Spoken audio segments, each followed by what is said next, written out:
Hey everyone, it's Matt here with Matt Eilertson's Angling Insight, and I just got back from a late ice crappie trip up to some shield lakes in northern Minnesota, and put a nice little video together here for you guys to show you how that unfolded for us. We caught a lot of fish, real nice fish, and I got some pretty cool shots here, so check it out.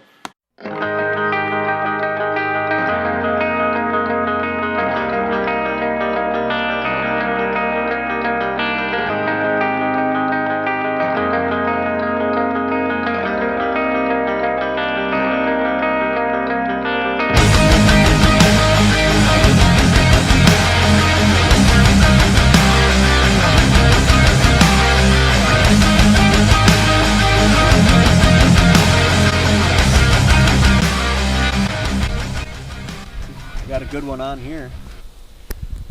We're picking a few crappies off. Ooh, here he comes. Ooh. There's a nice one. How about that, huh? Again, on that tingler, I'm using a little bit different color than Seth is. That's kind of that orange and gold. I don't think color is really critical. We're getting them on a number of different colors, but you know, that one's not a giant, but that's a solid. It's probably a 13-incher, 12 and a half at least. These things are thick though. I don't know what it is, but you get up on some of these shield lakes, when we're in northern Minnesota, these fish are just thick. You catch a 15, 16, it's going to be a couple of pounds. We'll let her go. We're only going to try and keep our smaller fish.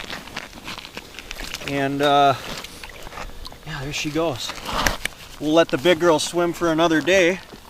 It's not the biggest one of the day. Our biggest was maybe 14 and a half, but they get bigger. We're just working this basin over. This is kind of a major staging area, if anything, in this part of the lake. We're in a back bay where the depth is maybe about 35, and we're just drilling holes all over this basin, and we're just hopping around. And most of these fish are scattered. We're not really graphing them in schools. We'll see maybe one or two, and some of them want to bite, some of them don't. It's been kind of weird. If we could get a little sunlight, that seems to help, but yeah, we're just working it. Most of those fish are maybe anywhere from 3, 4, maybe even 10 feet off the bottom, and it seems like just getting above them a couple of feet. And when they decide they're going to bite, they really come up and they'll even slack your line. I mean, it's a lot of fun. So we'll see if we can't pick a few more off. It's finally starting to warm up a little. The wind's dying. Like I said, maybe we'll get some sunlight here. I think that'll help things. Seth's hooked up with a crappie. Oh yeah, nice one. That's a dandy. Yeah. Nice on that tingler again. The tingler tip with some Euro larvae on each of the trebles here. That's that pink and white pattern in a 1/16 ounce. Yep. About that one's not quite as big, 13 maybe. I would say right at that 13. Yeah. He was came in about 30 feet and came up to about 26 where she finally ate it. Well, I don't know. I either got a big whitefish on, or I had a whitefish on, or a tulipy, and a big pike might have grabbed it. I hope I can get him in. I only got a 2-pound test on here, so if it is a pike, chances are slim. Yeah, here we were thinking it might be a crappie at first. It came up to the bottom of the ice real nice, and then decided she wanted to run like a thoroughbred. Yeah, I don't know what happened, if a pike grabbed it or if this thing just wasn't fighting real hard right away. But you can see his rod. It feels a lot heavier than it did originally. Suppose you have no idea how much line you got. There it is, it's a big whitey. Is it really? Yeah. Wow. Get him started, whitefish. Wow, look at that thing. Oh, wow. Look at that, huh? Wow. No wonder he was running. Yeah, I would say it feels about 4 pounds, I would say. Yeah. Nice. Well, not quite the right species, that's but a big whitefish, though, I'll tell you what. This one might, you think this one would clean up good? Oh, they're great eating. They'll clean it. I've never tried it. I think we might. I would. Whitefish is excellent. So I wanted to take a second and talk a little bit about where we're fishing and why. St. Patrick's Day was yesterday, so we're in mid-March, and like I said earlier, we're kind of in a bay on this shield lake, and the reason that we're fishing there is because a lot of times, especially as you get into March, late ice, and this goes for a lot of lakes across Minnesota, a lot of the crappies will start to stage in adjacent to places that they want to go shallow once the ice goes out, and this area is a perfect example. They're still relating to deeper water and just kind of roaming these basins, but we're just fishing in 35 feet of water just outside some of those areas that they're going to go shallow here once the ice goes out. So it's a classic staging area. There's probably multiple places that we can be doing that. And another thing that we've noticed is that a lot of these fish are scattered, but they are somewhat schooled.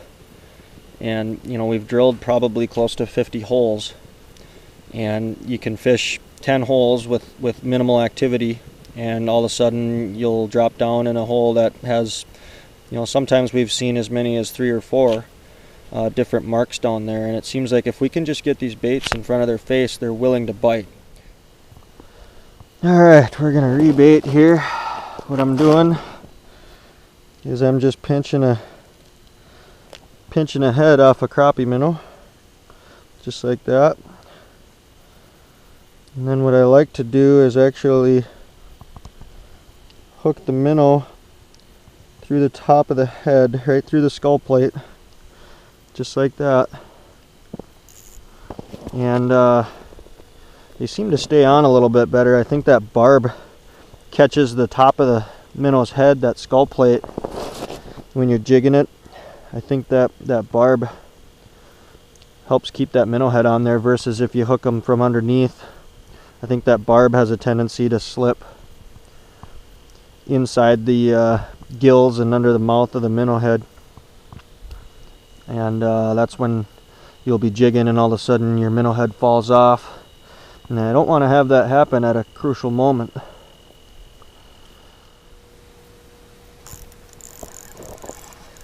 There we go. This feels like a good one.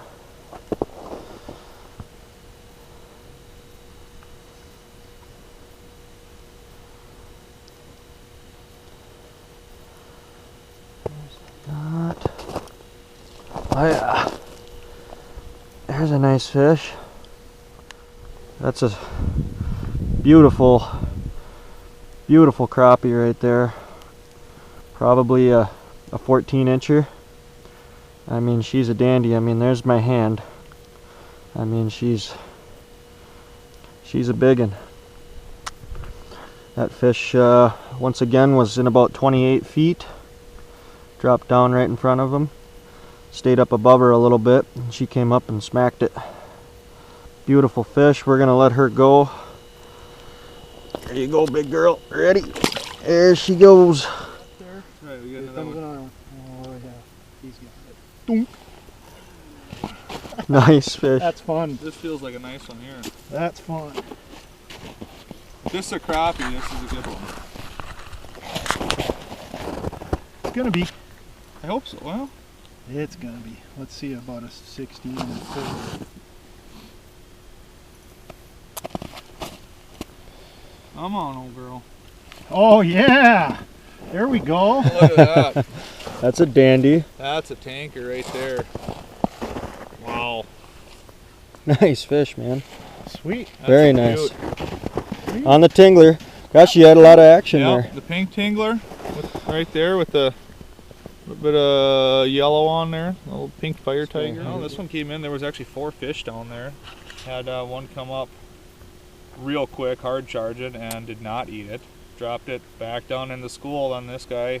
He couldn't resist. Yeah. He wanted the tingler. I'm a little bummed we're holding this fish and all these other guys out here are going to see it. That's sarcasm. There's nobody else out here. Well, we're gonna put her back, so hopefully she can get a couple inches longer. Look at that thing, huh? Yeah.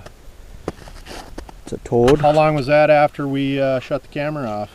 Yeah, you knew there was a fish there or something, Yeah. huh? That one's probably a 14. Look at how big their mouths are, huh? Like a bass coming up the hole. Yeah, and you don't have small hands.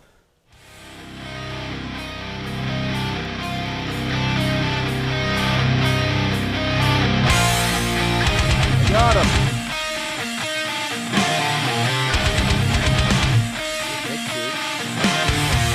I couldn't drop down to him fast enough. Looks good. Oh yeah. It's a dandy crappie there. Once again on that tingler. Right in the top of the mouth. Not quite as big as that last one, almost. Probably another 13 and a half, maybe 14. Here you go. Oh, whoops, I'm sorry, girl. There you go.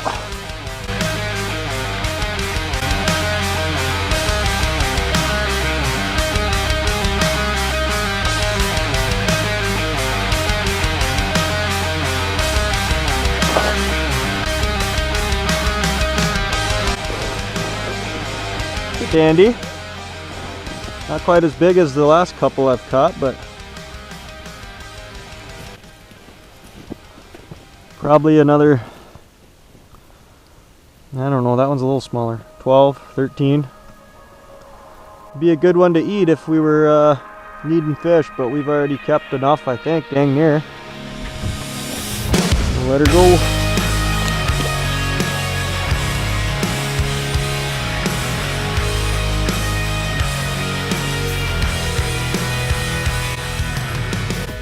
Well, and there you have it. That pretty much wraps up our trip. And as you can see, we caught quite a few fish. Majority of our fish were in that 12 to 14 and a half inch range. We have caught some fish in there bigger than that even. We just didn't get any that day. So hope you enjoyed the video. Be sure to like my Facebook page at Matt Eilertson's Angling Insight. I'll be doing this on a regular basis. I'll be keeping you guys up to speed with my fishing reports, and I enjoy making the videos, so I'll continue to do that. If you're looking to do any fishing, give me a call, or you can always get a hold of Darren Do-Right. He's the guy who kind of discovered all this stuff up that way. So if you're thinking of maybe making a trip up north, you know, in that Leech Lake area, Bemidji area, Brainerd, or if you want to go up towards the borderland, he's the guy to call. So you can track him down at www.darrendowright.com. He also owns Paradise Outfitters Inc. guide service. Excellent guy to go fishing with for a day. So anyway, there you have it.